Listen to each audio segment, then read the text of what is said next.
Right, today we have another of these emergency kit radios.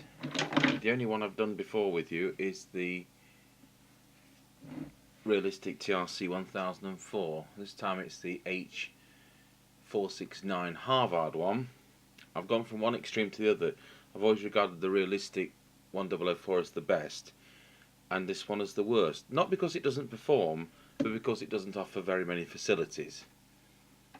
Opening up the box, and we've got the original license, instructions, you name it, and the actual radio.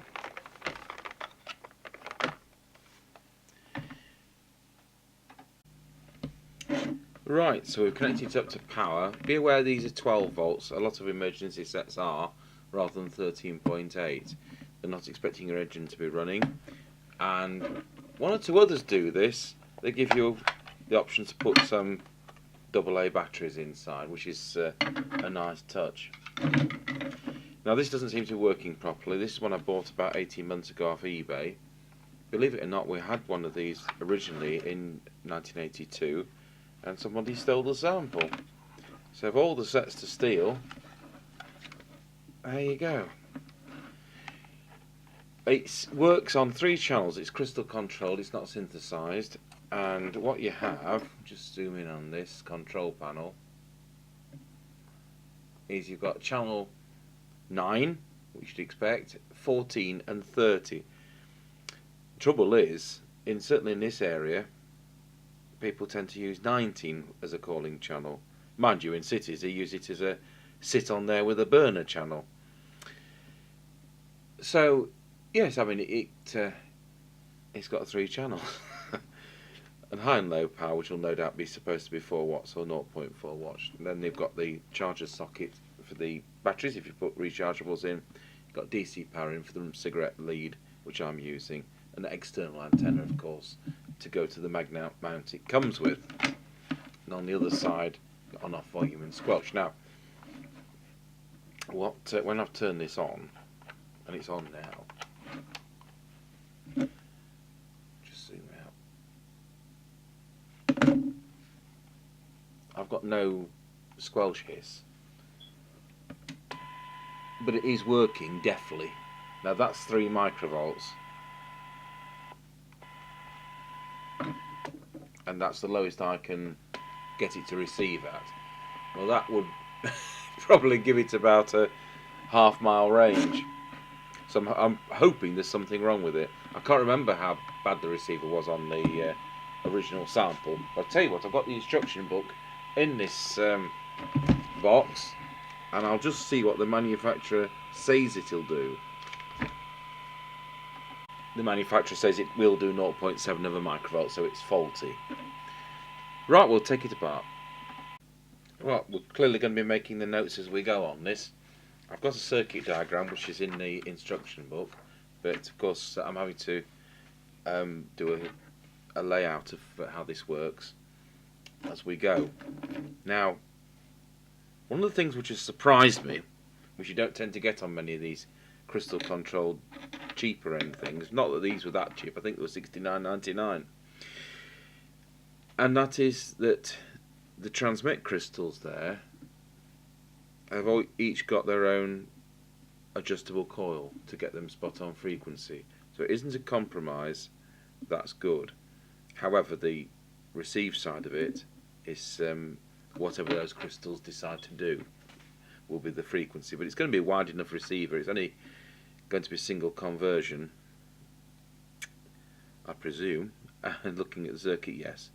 So it's wide enough to cope with that. So what we'll do, obviously there's no VCO because it's crystal controlled, so we'll switch it on and we're going to transmit.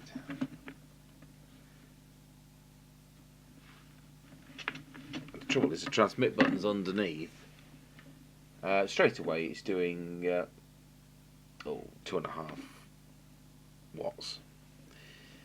Now I'm guessing, and this is all guesswork, that this is going to be one of the 2 transmit ones.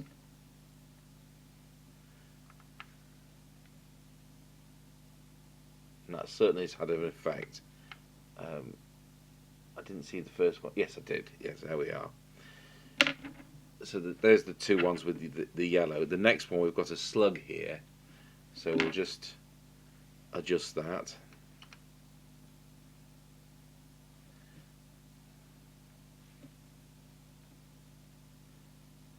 That feels a bit tight, and yet I don't think it's got any wax in it.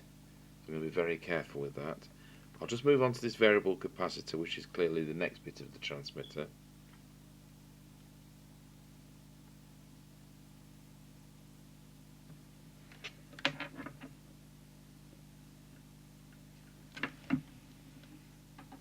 Okay, so now we'll just set the rod antenna. I've screwed in the telescopic arrow into the top of the set. You also get a magnetic base to put it on, and because it's got an antenna coil to match that, I've got a field strength meter here, and that's what we'll tune it to.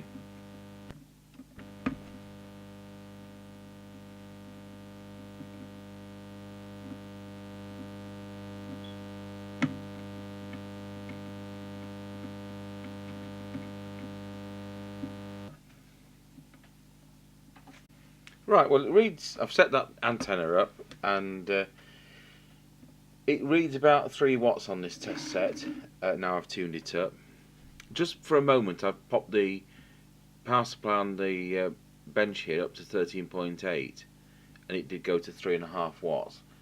I don't want to push it because I'm not sure that these output devices, which are going to be the MPSU31, like is used in the, I've just looked at the circuit, like is used in the Harvard handhelds, and they're very hard to come by, although I do have some in stock. I don't want to burn things out for no reason. So that's doing 3 watts on 12 volts into this test set. That's going to be a good 4 good buddy watts, so you know it is doing the power it's supposed to do. Right, what we'll now do is set the frequency on each of these channels. So we're on channel 14. I was as near to the centre of the band as was possible. So we'll go back into transmit, we'll look at the frequency, 73118, presumably the middle one's the middle channel.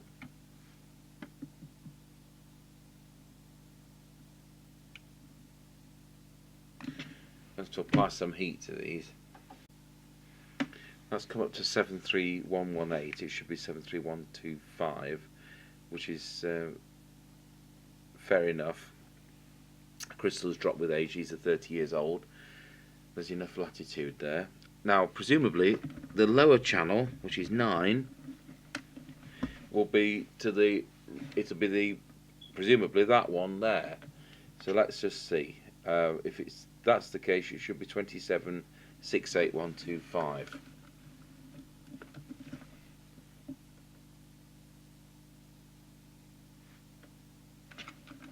That works the opposite way around, this switch.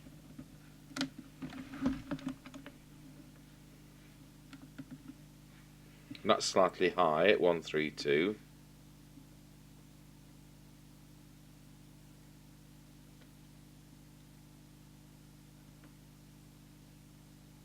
And that's 2768125, spot on. So the switch is 9 is in the up position, and it's the uppermost crystal for channel 9. Centre crystal, as we say, is channel 14 and the associated slug. And then now channel 30s, we'll just select that, and that should be 2789125. It's 2789222. That's miles out. Now we'll have to apply some heat to that. So can't quite get channel 30 as low as I want it, but it's in tolerance, so it would sound quite okay. So that's done those parts of the transmitter.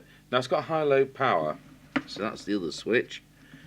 So presumably the preset in the transmitter, which is just there, will be for the low power. So of course that should be 0.4 of a watt. It's 0.12 of a watt. I'm quite correct. That's the preset. That's brought it beautifully up to 0.4. Next we're going to have deviation. So I'll get my oscillator out. And this is going to be novel because I just have to poke it under the microphone. I'm going to transmit.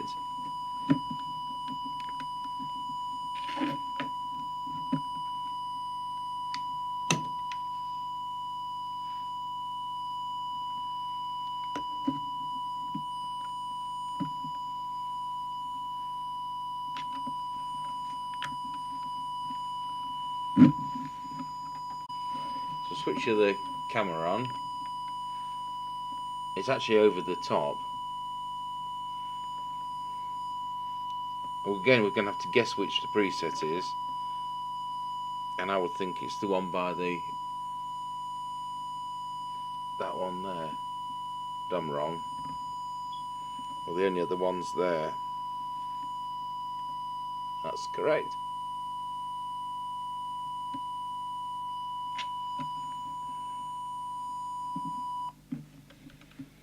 Now from here we'll do the whistle test. Wallow. It's a bit over the top there. There we go.